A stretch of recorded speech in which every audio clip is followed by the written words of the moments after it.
change how, like, in order for this to really work, like, here's the thing I don't get. Okay, so the people who work in these, in the mining for coal and for oil and all that shit, I understand everybody with them saying, you know, you can't eliminate oil because you can't. You just can't. There's not enough resources yet to use something synthetic that's going to work as well as what oil does at such a large scale. Exactly. But what you can eliminate is you can eliminate hydro as being a need from water or from oil or coal. Which and hydro also displaces massive numbers of people in India and places where these mega dams are being built. Getting rid of hydro would be definitely ideal. I'd say even before oil. Solar and wind, like you already know you can do that. Well, wind, I don't trust wind. It's unreliable. Solar, definitely. Yeah, well, they're both just as unreliable. I mean, think about BC. You're fucked for fucking 4 months of the year. Somewhat, but you would store enough in the good months to cover those months. That's the theory, anyway. Well, I mean, that's the point, but if you eliminate the need for running how hydro works, you change how hydro runs. So hydro now we don't get hydro bill anymore. Now it's all free.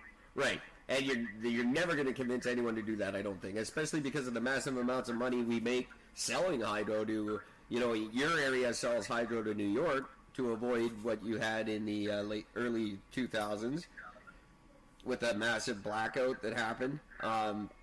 BC sells power to California at a massive premium. We make a lot of money off our hydro. It would be... Actually, no, we don't. The hydro we're selling down to California is the same as our selling the fucking oil to the Saudis. We're not making any money off that. We're actually losing money. And, we're selling it at such a low cost that we're almost to the point of losing money off of it. That's just the hydro to California. Yeah, right, of course. Yeah. Fuck everybody. Fuck the whole thing. If everybody, again, this is where the whole global idea comes in. If everybody runs off of solar and wind, you got certain areas that would run better off of wind than others. You have other areas that would run amazing off of solar than others on regular times. You have massive storage banks that can handle the backlog of the solar needed. Yeah, but the grid's set up the way it is. We should be able to share. Like, that shouldn't be an issue that some areas better than others. Well, we just spread it out once we get it. Why do we need to share? If everybody's using it, nobody needs to share. Everybody has enough. Yeah, but I mean, like, say BC and Alberta, there's a discrepancy. Alberta doesn't get the winds because of the mountains or whatever. BC can give Alberta some of their power when they have it. Wouldn't that be ideal?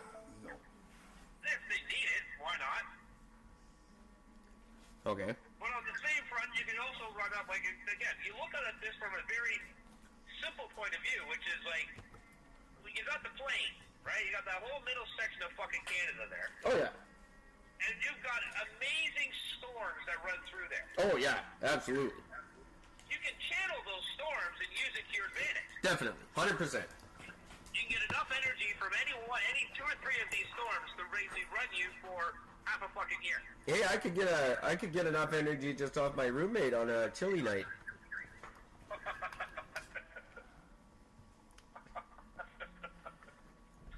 That's another podcast. That's probably very true. Yeah, I don't know. We don't have the infrastructure. That's a million years down the road. I can't jump on board with alternative energy yet. Yeah, but I mean, it's nothing but it's not like you're talking about job loss. You're talking about job creation. Oh yeah, no, I'm not talking in a job perspective. I'm just saying that it's not like we couldn't switch off oil and switch to wind and solar tomorrow. We don't have the infrastructure. No, but we can start to build it. I don't understand why we're not. if not just for a make work program, we should be putting that in place. That doesn't make sense to me that we're not doing that. That's stupid. It really is. We should, even though it's not there, we should be preparing for when it is. Unless the end game is to ultimately eliminate it as an option altogether. And someone much more intelligent than me already knows it's not an option, so they're not devoting to it. I can't really speak as educated as I would like on this subject because I'm really not. So everything I say is just conjecture at this point. But I would say there's a reason that I'm not getting that this isn't happening because once again, just like most everything, it's so simple. And if it's this simple, then we should just be doing it. But I think the only thing I see as being a form of a roadblock for this is the fact that, like, because, again, we're always going to need oil. You got, like, massive machineries that need to run off of this. You need cars that run until they change all cars to electric. Even then, you still need all your gaskets are made from fucking all the different parts of oil and your plastic. You know, there's still parts of stuff that's necessary for that industry to still run and still maintain. The counterpoint would be now they can run on synthetic oil. Lots of cars do. Yeah, but that's just cars. I mean, what about like machines and things that are made from oil products that you still need tires as a perfect example? Sure. You're right. You're never going to get rid of it. No.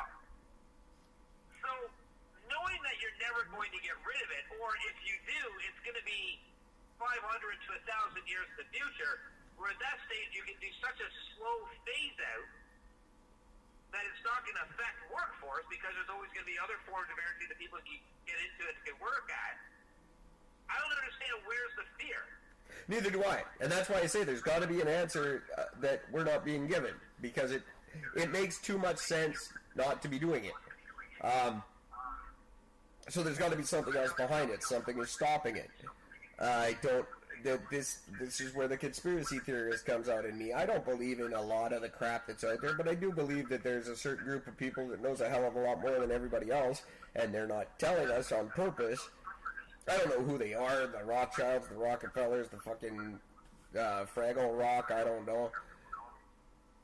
Yeah, but see, I don't think it's them knowing more. I think a lot of this is just flat out based on, I have money invested in this is where I make my money, therefore we got to repress this other idea to come through. I think it's just that simple. I shudder to think that people smart enough to figure out the investment world are so dumb to think that obtusely. But you could be very right. And that hurts my head a little bit. It's a little terrifying knowing that because, I mean, if you have a global conspiracy, let's take this concept of the New World Order, the whole planet running under one specific sort of government, one ideal government to run the whole planet. One ring to rule them all. Right? So let's use that as a basic idea. Okay, so you want to be a central government to run everything off of one basic idea. Okay, that's fine. But why does that all have to be based off of oil? Like, why can't it just change? Okay, look, oil is it's dirty, it's messy, and it causes damage. You get pipelines that burst, you get tankers that fucking fail and get run ashore, and you get all this shit that goes wrong and can go wrong that destroys the environment, which is bad for the human race. Well, see, So we eliminate that part of it, and we focus more on the other points of the energy, running off of steam, running off of wind, running off of solar. see, that's the thing. It's created a marketplace that doesn't exist, which means you're talking millions of jobs around the planet. Well, see, that's the problem. Centralize these jobs. Yeah, but if you centralize these jobs, there's your New World Order. Yeah, but you're cramming 2 points into one there. Why is oil so valuable? Why is that? Because we made it that way. That's the only reason. Most commodities have no intrinsic value. Gold has no value. Gold is a shiny rock. We gave it value. Tomorrow we could say jelly beans have that value and gold doesn't. It doesn't change a fucking thing. Everyone invests in jelly beans instead of shiny rocks. It only has value because we say it does. There's no intrinsic value to it whatsoever. We could change it today, and it would mean nothing. No, that's absolutely right. The market, the markets, they're fake. They don't exist. That's not a thing that matters.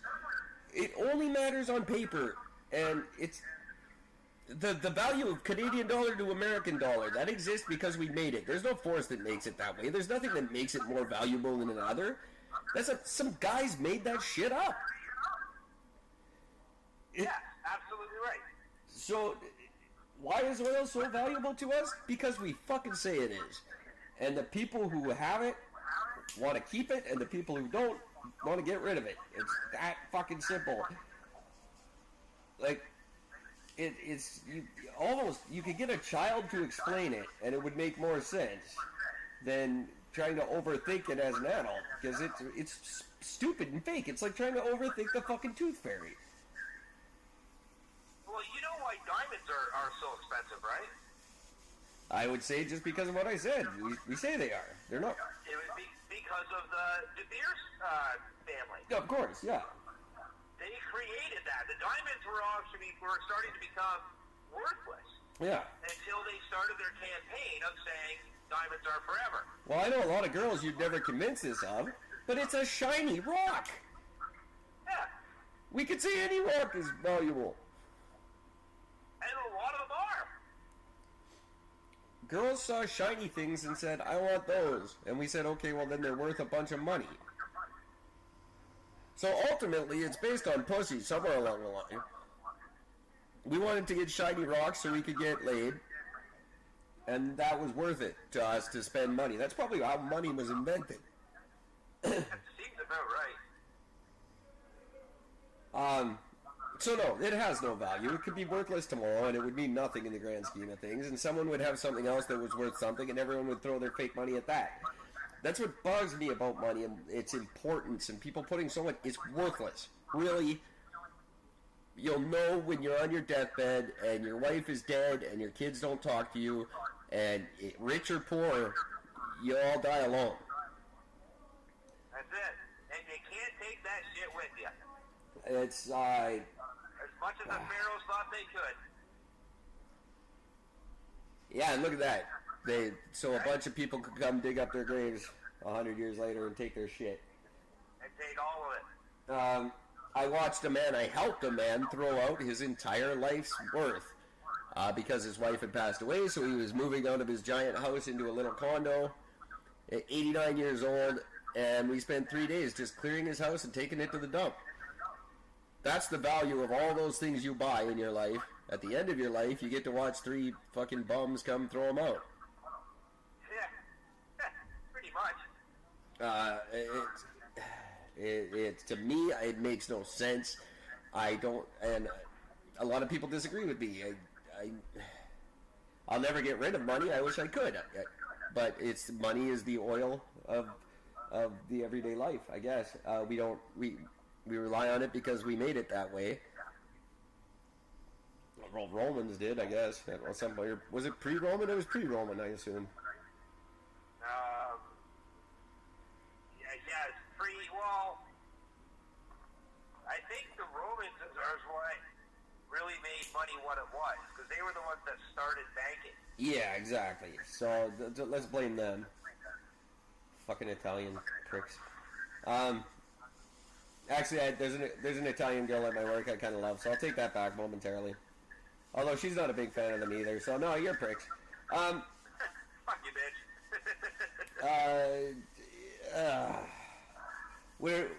We've gone so far off the beaten path here. The environment is a thing because we've said it is. It has been for the majority of my life, but I've seen, if it goes right along with the